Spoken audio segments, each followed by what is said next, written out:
Hello, hello. We are back. We are back. Are you ready for part two? I am. I couldn't wait. Listen, I don't even want to start talking a whole lot. I just want to go right in and see what God has to say. Waiting on the glory. You can't go wrong waiting on the glory of God. Let's go in and see. I'm looking for the remnant. I'm looking for the outcast. I'm looking for you that feel like you're rejected and you won't be accepted. I need you. I gotta talk to you. I gotta share with you good news that the Lord wants me to say to you. It's your time. It's your time for your deliverance. You'll never be the same again.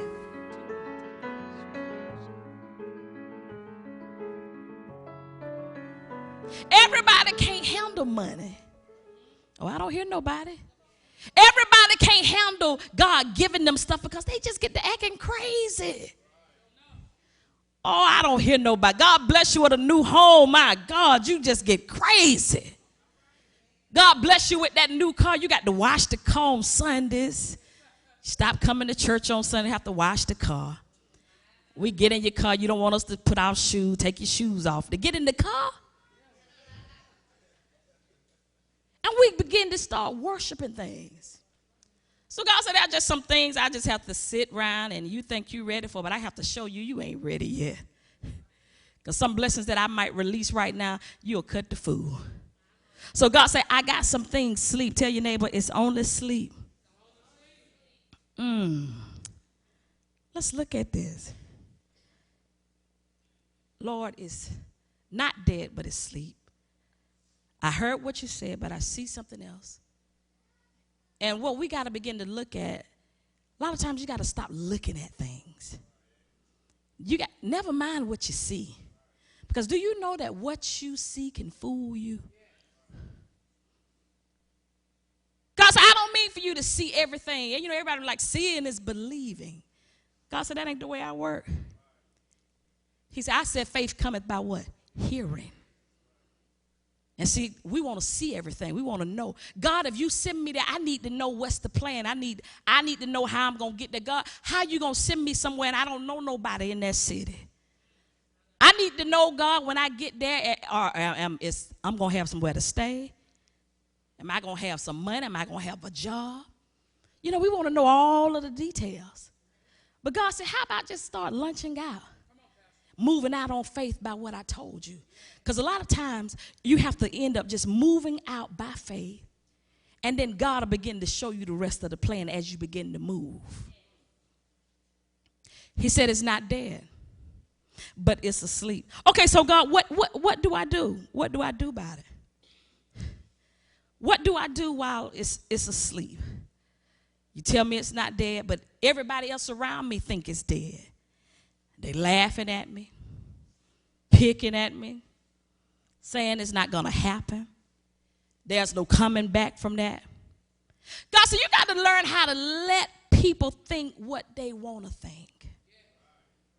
You got to let folks talk. God said, I want people to see you while you're struggling. He said, I want them to think that your situation is there. He said, I want them to see you piecing it together. I want them to see you going through some of the most worst times in your life because I also want them to see you how you come out when I bless you.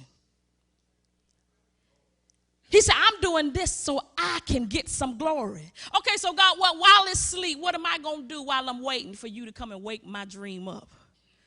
What am I going to do while I'm waiting on you to come and get things back to going and get things back started? How many of you know sometimes you got to learn how to play dead until he get there? Oh, I don't hear nobody in this place. You got to let folks think what they want to think. If they think it, no, you got to learn how to play dead. You got to make them think that you ain't, nothing ain't, you know, when you get ready to come up, they like, where that come from? I didn't know she was coming back like that. God said, just play dead till I get there. Let the situation stay there. Let them keep saying, child, that business ain't about nothing. It ain't coming to pass. I told you it wasn't going to happen. Because God said, I am coming.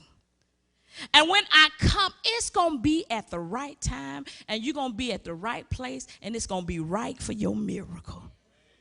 Oh, God. Tell your neighbor, I'm going to wait on the glory.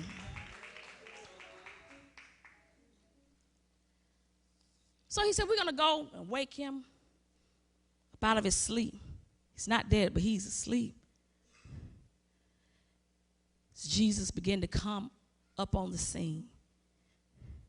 Can you imagine? Can you look at Martha coming to meet him? Can you think of how she feels? She's saying, Lord, where were you? You had time to get here. I sent the message early enough. He's dead. You missed the sitting up. You done missed the funeral. Your name was on the program. You didn't come say no remarks. You didn't speak. You missed the song. God, you missed the burial. And then not only that, but he's been dead now 4 days. And God, you said that you loved us. I know we were together. We hung out together. You stayed at my house. Why didn't you come? Have anybody ever been like that where you're like, Lord, why didn't you come? Lord, I didn't want to lose my house. Why you just didn't come? Before the eviction notice came, why you didn't come? Somebody said, Lord, I didn't want to lose Johnny. Why you just didn't come before Johnny walked off and left? Oh, I don't hear nobody in this place. She said, God, if you had only been here, my brother would not have died. But then, you know what? I believe she began to think about who she was talking about. She began to think about the miracle. She began to think about, like, wait a minute. Have you ever just been in that thing, but all of a sudden you had to say, wait a minute. Let me wake up here. She said, but I know that even now. I don't know about you, but there have been some times I've been in some bad situations. And I wasn't thinking straight. And it looked like I had done forgot who God was. And I was telling God all about my problems. And God said, you need to be telling your problems who I am. And I began to think, and I said, you know what? But even now, I'm hurting, but even now. My friends dropped me, left me out there to die, abandoned me. But even now, Lord, I'm broke. I've been stripped from everything. I don't have nothing. But I just believe that even now. And as she began to come in, and we know the story, we know what happened. Even now, doctor says, throw up his hand and says, nothing else we can do for you. But even now, it turns you down. But even now, I don't know about you, but if you lose it all and have to walk away with nothing, I believe if you get Jesus, that's enough for you to start your life all over again. Mary comes out weeping. He began to look. He said, show me where you laid him. Show me where he is. Show me where he is. Then he began to tell him, now take away the stone. If you want to see a miracle, take away. God, I can't take away the stone. By now he's stinking. This is what God is saying about somebody's deliverance. God said, in your deliverance, I'm not going to do everything. There's some things you got to do. If you want to be delivered from this, take away the stone. Remove the stone so everybody can see what stinks. See, that's how sometimes you got to be when you come to church. You got to, you know everybody knows something about your business. But let me tell you something. I don't know about you, but when I really wanted to be delivered and I was sick and tired of myself, I didn't care who knew. I didn't care what nobody thought. All I knew, I wanted to be delivered. All I knew, I had a problem and I needed God to fix it.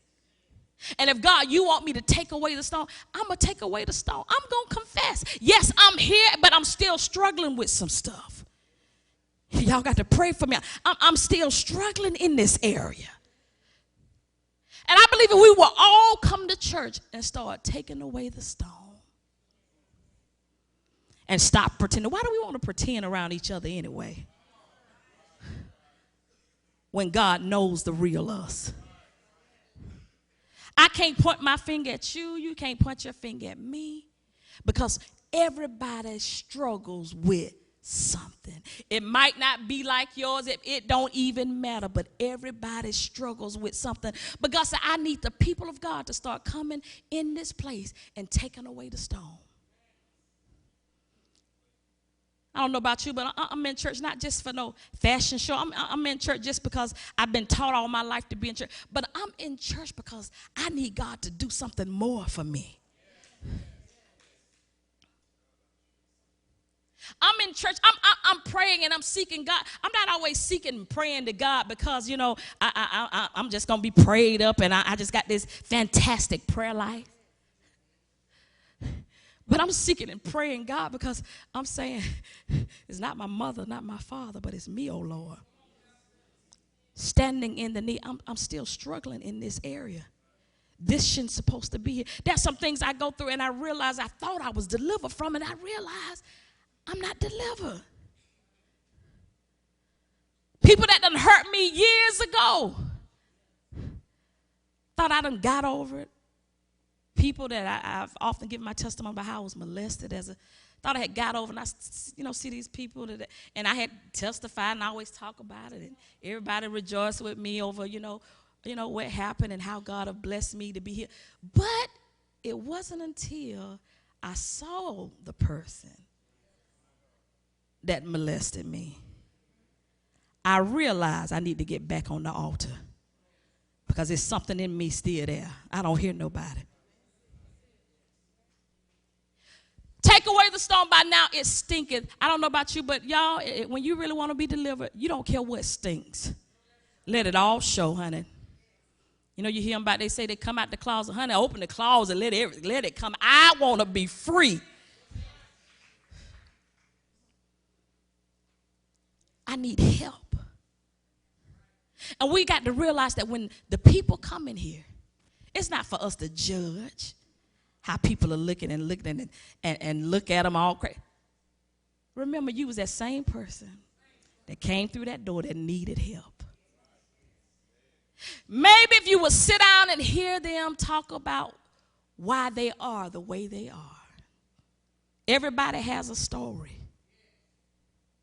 So, Lord, by now he's been dead for 4 days. But God said, but didn't I tell you that if you want to see a miracle, if you believe, just do what I say. Take away the stone. God is saying today, I need y'all to obey the instructions. A lot of us want God to do everything. God can totally be in control. But God said, I give you some power so you can get control. I want to be delivered, so I'm going to take the stone away. I'm going to confess this is what I'm having problems and this is my weak areas. Because let me tell you something, the enemy, he does not play fair. Oh my God, if you just let him stick his little toe in the door, he going to soon put his foot in. And then after he put his foot in, then that little small little toe hole, little foothold, it's going to become a stronghold. And you find yourself back in the same place, bound to something. By now he stinketh. It takes away the stone. He began to look and he began to speak and said, Lazarus, come forth. Do you know if you wait on the glory of God, if you just wait on the glory of God, God is getting ready to speak to that situation and tell it to what? Come forth. God said, I can do it at any time, any minute. I can begin to bring, come forth, Lazarus, come forth. And even with your deliverance, I don't care what you're struggling with, you got to still come on forth. I'm not going to church because I'm still in this and I'm still in that. And I'm not this and I'm not. God said, still, come on forth, come on. You say, I'm still cussing. God said, come forth. I'm still angry. God said, come forth. I don't love myself. God said, I still need, come on forth. Come on anyway. Come on anyway.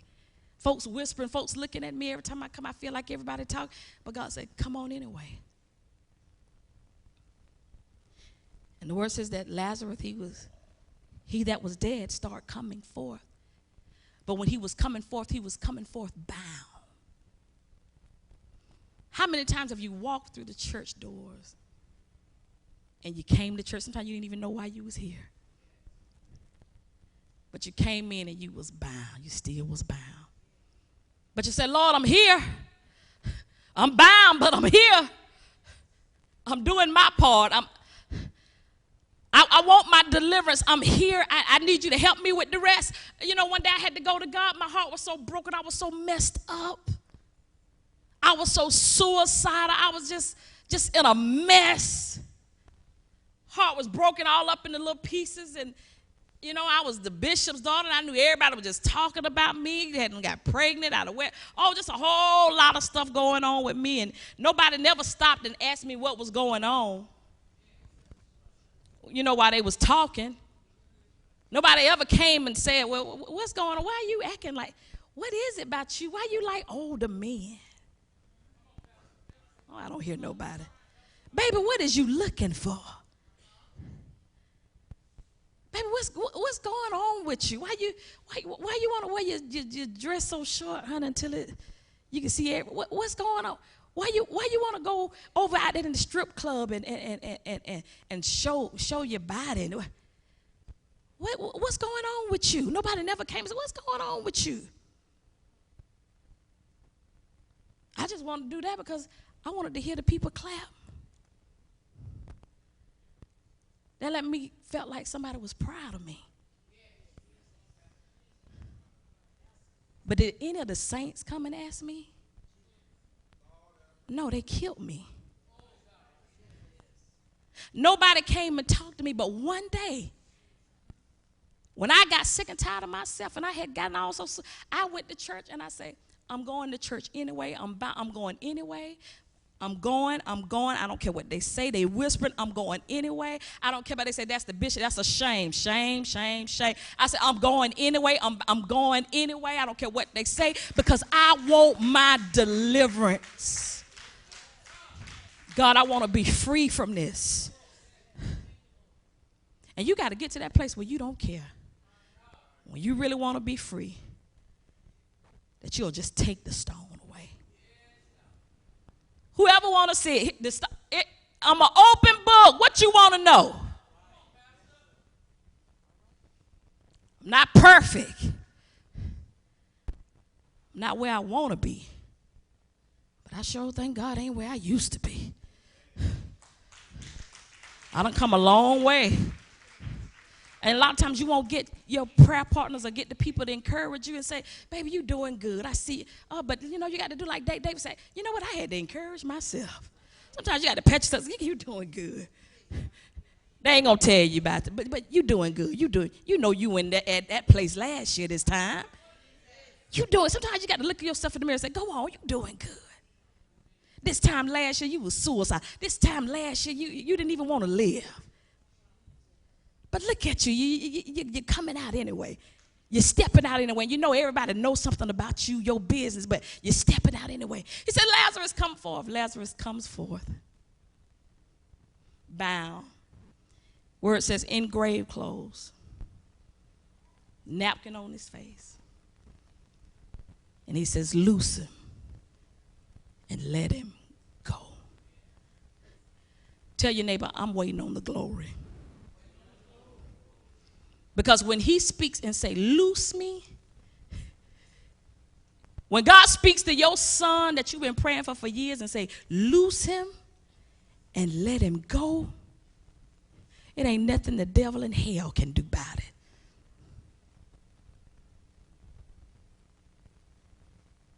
Lazarus came forth. And everything that had him bound had to end up what? Letting him go. One thing God told me, and I'm closing. One thing God began to tell me.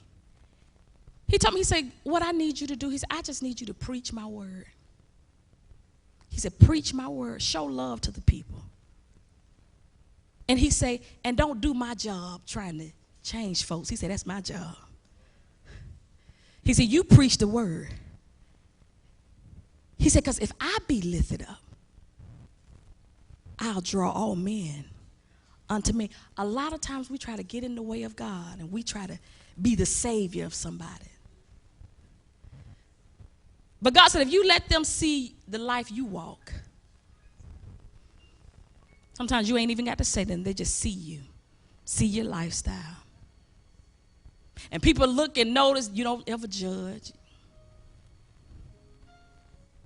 You could say this and that about that, but you don't judge, because I don't know about you, but I remember my day. Somebody had to be patient with me. Somebody had to give me a chance. And God said, you tell everyone in this place today that they are now in the season where I am speaking over their dead situations. And I'm commanding them to be loose and let go from generational curses, from poverty, from past hurt, from past pain, from past trouble. God said, you're getting ready to walk free now. Somebody lift your hands right where you are in this place. Right now, right now. Kitorana Mashaya. Korana Masaya. The Lord says today, he says today, you haven't been waiting on me. I've been waiting on you. I've been getting you ready for what I'm getting ready to do for you. But I'm getting you conditioned. I'm getting you ready. And some of you have already passed the test. God says, I'm getting ready to loose everything that's been hindering you now and cause you to let go. I hear the Lord say, tell the people today. He said, Lord, I'm sick and tired now. I'm ready to go on and get what you have for me. Whatever I got to straighten up, whatever I need to do, whoever I need to cut off, whatever I got to do. Heard God say, tell them to take away the stone.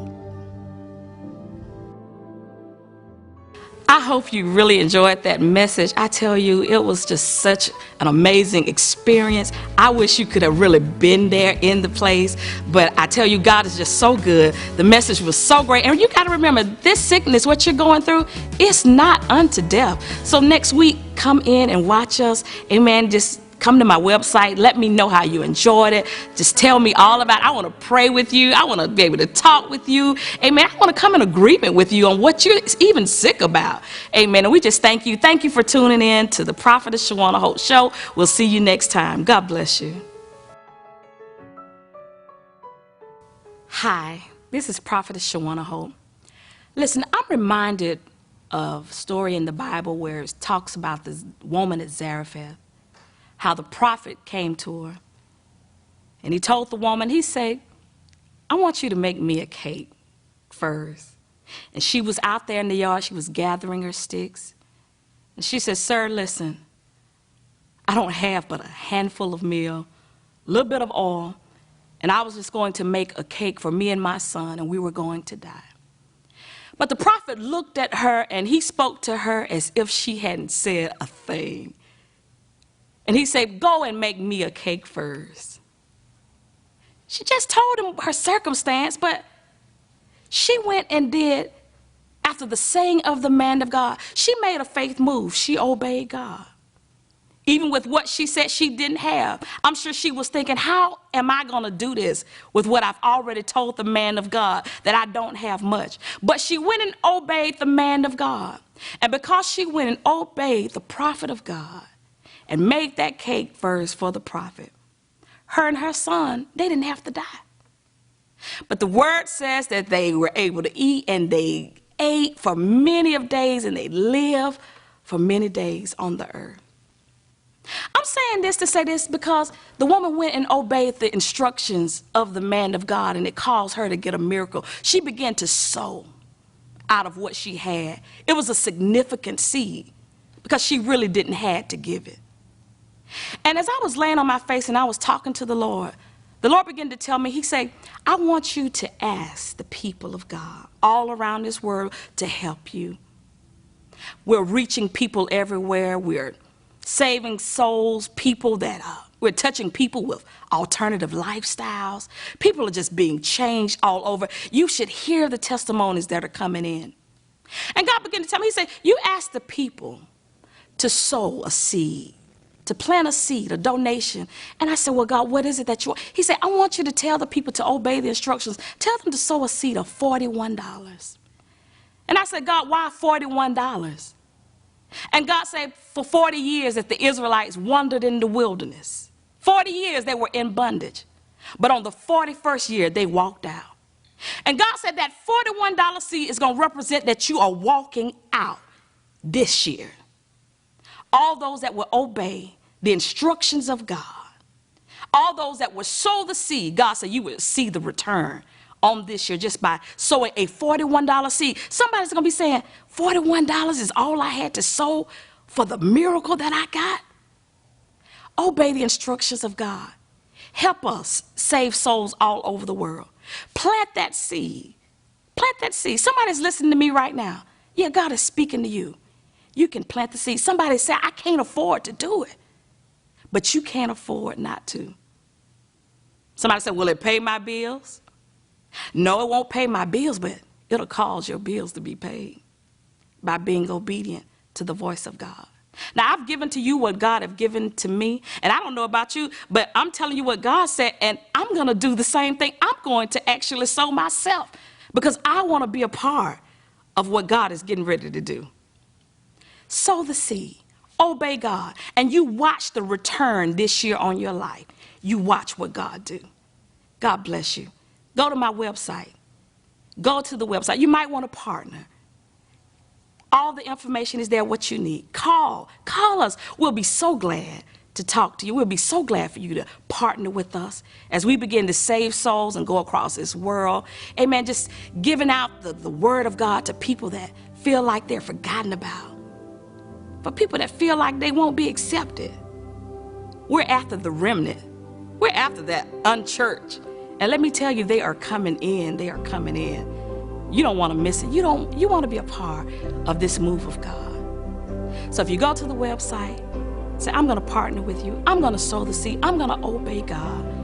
And I'm going to wait and I'm going to sit back and watch God bring the harvest right to my house. God bless you. And thank you for watching.